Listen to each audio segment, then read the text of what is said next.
Here is a glimpse into the tough life of a homeless girl in Japan. Yuna wakes up slowly with the harsh sunlight at 9 a.m. She is 24 years old and currently lives alone in Tokyo. Recently, after losing her job, Yuna couldn't afford to pay rent, and her landlord evicted her, leaving her homeless. After waking up, Yuna goes to the park to wash her face and brushes her teeth with leaves. Once she finishes up, Yuna needs to start working. Her way of making a living is no different from most homeless people in Japan, which is to collect bottles and sell them. Her first stop is always the convenience store. Yuna knows from past experience that this is the type of place where she is most likely to find a large number of bottles in a short amount of time. Although she doesn't find anything from the first convenience store, Yuna remains undeterred. In Tokyo, a fiercely competitive metropolis, even collecting bottles requires her to go early. Even if she is 1 minute late, the result can be vastly different. Yuna checks the bottles she collects for any leftover drink that can fill her stomach. Despite only collecting bottles for 2 hours, Yuna's harvest is quite rich, and she even manages to obtain a bottle of leftover Coke that serves as her breakfast. However, the soda is not enough to satisfy her hunger, and the bottles she collects can only be traded for a small amount of cash, with each kilogram of bottles only worth 50 cents.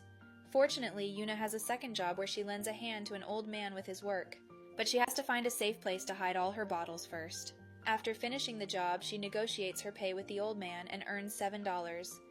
With her earnings, Yuna finally has the chance to enjoy a full meal, so she goes to a restaurant and orders a beef bowl. While this may seem like an ordinary meal to those with jobs, it is a feast for homeless people like Yuna. After Yuna finishes eating and drinking, she is still faced with the daily struggle for survival. Born in the countryside, Yuna's parents spent nearly all of their savings to support her when she moved to Tokyo to study. Unfortunately, the competition in the big city is fierce, and even graduating from an ordinary university is equivalent to unemployment.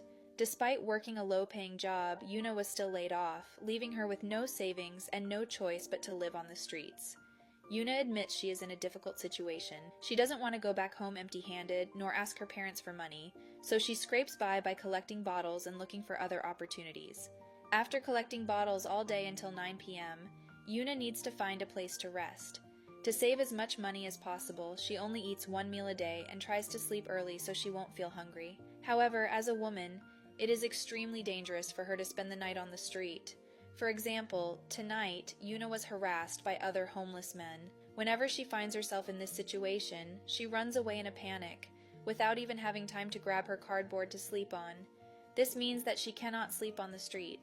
Luckily, after searching for a while, she found a 24-hour laundry where she can spend the night.